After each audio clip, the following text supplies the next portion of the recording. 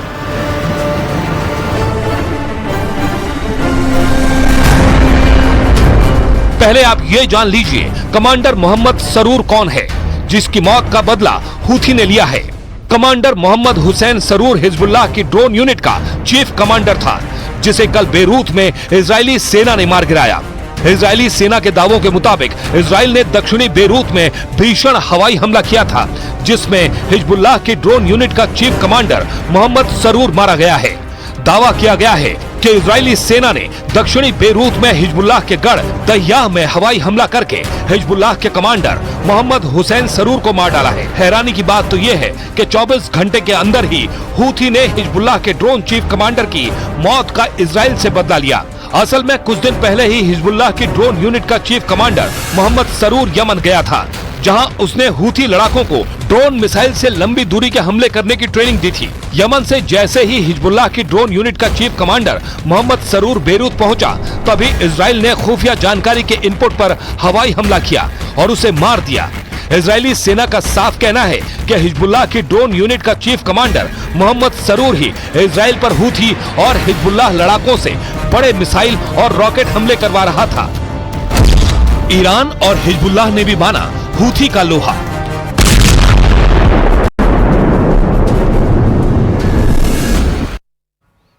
Pager blast, walkie talkie धमाके और air strike से हिजबुल्लाह लड़ाकों में दहशत फैल गई है, और इस बीच लेबनान में घुसकर उसे पूरी तरह उखाड़ फेंकने के पीछे का मकसद क्या है, यह समझना कोई रॉकेट साइंस नहीं है, क्योंकि लेबनान के हिजबुल्लाह को इजराइल ईरान के बाद अपना सबसे बड़ा दुश्मन मानता है। इजराइल और हिजबुल्लाह लेबनान की सीमा पर तब से लड़ रहे हैं जब गाजा में युद्ध शुरू हुआ। 7 अक्टूबर 2023 से 20 सितंबर 2024 तक इजराइल और लेबनान ने एक दूसरे पर जो हमले किए हैं, वो इन दोनों के बीच की शत्रुता की गवाही है। इन 11 महीनों में इजराइल ने लेबनान पर 8,313 हमले किए हैं, जिसमें 752 लेबनानियों की मौत हुई है। वहीं इजराइल के खिलाफ हिजबुल्लाह और हूथी विद्रोहियों ने 1,901 हमले किए हैं, जिसमें 33 इजरायलियों की मौत हुई है। हिजबुल्लाह हमास और हूथी विद्रोहियों का पक्का सपोर्टर है, और इस सपोर्ट की सीख उसे ईरान से मिलती है, जो हिजबुल्लाह की फंडिंग करता है, ट्रेनिंग देता है और इजराइल पर लेबनान की ओर से हमले के लिए उकसाता है। इसके लिए ईरान ने लेबनान में अपने रिवोल्यूशनरी गार्डों की तैनाती भी की है। हिजबुल्लाह का समर्थन करने वाले ईरान ने इजराइल के हमलों की निंदा की है और कहा कि मध्य पूर्व इन दिनों पूरी तरह से तबाही का सामना कर रहा है। ईरान ने यह भी चेतावनी दी कि अगर इजराइल ने अपना हमला बढ़ाया तो तेहरान हर तरह से लेबनान का समर्थन करेगा। इस बीच इजराइल के पीएम बेन्यामिन नेतन्याहू ने कसम खाई है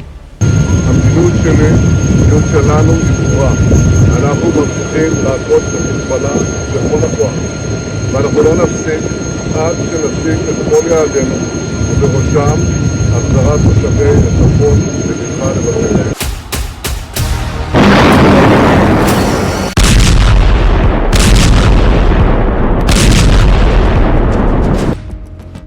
इजराइल की प्लानिंग 2006 और 1982 के लेबनान इजराइल युद्ध की याद दिलाते हैं, जिसके बारे में संक्षिप्त जानकारी आपको भी होनी चाहिए, लेकिन इसे आगे दिखाएंगे। इस वक्त इजराइल लेबनान में घुसकर क्या हासिल करना चाहता है, उसकी रिपोर्ट देखिए। नेतन्याहू 60,000 से ज्यादा इजरायली नागरिकों को सुरक्षित अपने घर पहुंचाना चाहते हैं। ये सभी लोग उत्तरी इजराइल के निवासी हैं और हिजबुल्लाह के साथ शुरू हुई जंग के बाद अपने घरों को छोड़कर वहां से भागने पर मजबूर हुए थे। इजराइल का इरादा किसी तरह से लेबनान में घुसने का है। इजराइल उस खतरे को निष्क्रिय करना चाहता है जो हिजबुल्लाह वहां के नागरिकों पर थोप रहा है। इजरायली सेना के प्रमुख हर्जी हलेवी को सुनिए। את מעגל האש שלו, בהמשך היום יקבל מענה חזק מאוד. אתם תתכוננו, והיום נמשיך. ואנחנו לא עוצרים, ממשיכים לתקוף, וממשיכים לפגוע בהם בכל מקום.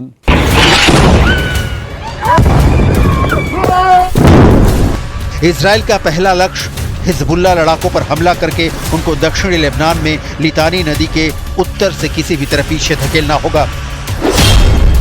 इसकी दो वजहें हैं। पहला, इजराइल के कस्बों की ओर दागे जा रहे छोटी दूरी के रॉकेट्स को रोकना, और दूसरा 7 अक्टूबर को उत्तरी इजराइल पर किए गए हमले जैसी घटना की आशंका को खत्म करना। इसके लिए इजरायली सेना की प्लानिंग है कि वो लेबनान के गांवों में घुसेगी जहां हिजबुल्लाह ने कई सैनिक चौकियां बना रखी हैं। हिजबुल्लाह के पास लड़ाके तो हैं, लेकिन इजरायली टैंक मरकावा की तोड़ उसके पास नहीं है, और ना ही इजरायली सेना की तरह हिजबुल्लाह के लड़ाके ट्रेंड हैं। लिहाजा इजराइल लेबनान में घुसता है तो लेबनान का दूसरा गाजा बनना तय है। इसे रोकने के लिए कई देशों ने एक संयुक्त बयान जारी किया है, जिसमें अमेरिका, फ्रांस, जर्मनी, सऊदी अरब, कतर, संयुक्त अरब अमीरात जैसे देशों ने इजराइल लेबनान सीमा पर तत्काल 21 दिन के युद्ध विराम की अपील की है। भारत ने एक एडवाइजरी जारी कर भारतीयों से अगली सूचना तक लेबनान की यात्रा नहीं करने का आग्रह किया है। अमेरिका के राष्ट्रपति जो बाइडेन ने इजरायली सैनिकों को संभावित जमीनी कार्रवाई के लिए अलर्ट पर रखे जाने के बाद पूर्ण युद्ध की संभावना को लेकर चेतावनी दी है। सवाल है कि क्या इजराइल थमने वाला है? इस उम्मीद की कोई तस्वीर दूर दूर तक नहीं दिख रही, क्योंकि हमास, हूथी और हिजबुल्लाह के खिलाफ बेन्यामिन नेतन्याहू ने कसम खाई है कि जब तक तोड़ेंगे नहीं तब तक छोड़ेंगे नहीं। संयुक्त राष्ट्र के